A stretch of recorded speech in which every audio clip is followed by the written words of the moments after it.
Les joueurs ils viennent ici pour jouer pour l'équipe. C'est ça. Et pour vous? Donner du blason au maillot. C'est pas donné à tout le monde non plus.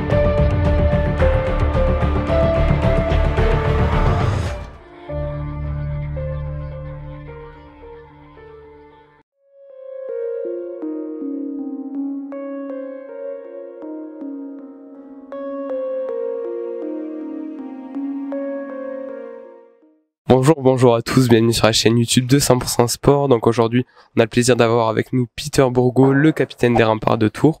Donc tout d'abord, Peter, était-ce un souhait d'être capitaine dans votre ville natale, Tours?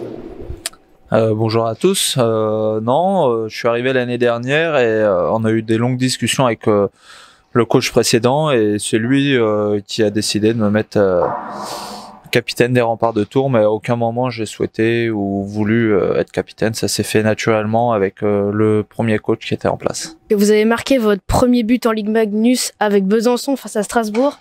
C'était le 21 novembre 2009. Était-ce un moment fort dans votre carrière en tant que hockeyeur?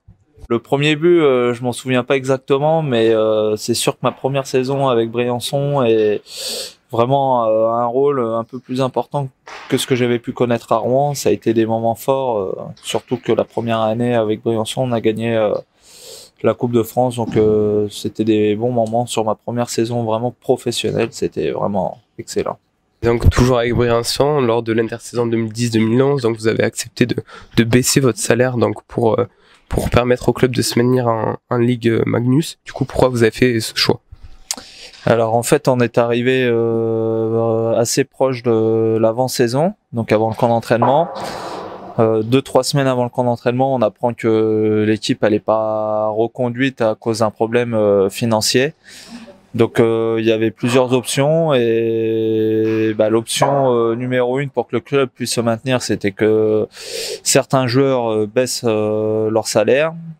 L'équipe a dû se séparer d'autres joueurs plus onéreux. Et après, le club a été repris par plusieurs actionnaires aussi qui ont fait l'effort de mettre beaucoup d'argent de leur poche pour maintenir le club. Donc tout le monde a fait des petits efforts financiers. Et après la saison qu'on venait de vivre à Briançon, c'est-à-dire une Coupe de France, et quand on avait aussi accroché les playoffs et on avait fini deuxième, je pense, de la saison régulière, ça me paraissait évident de continuer et de faire un petit sacrifice au niveau salaire.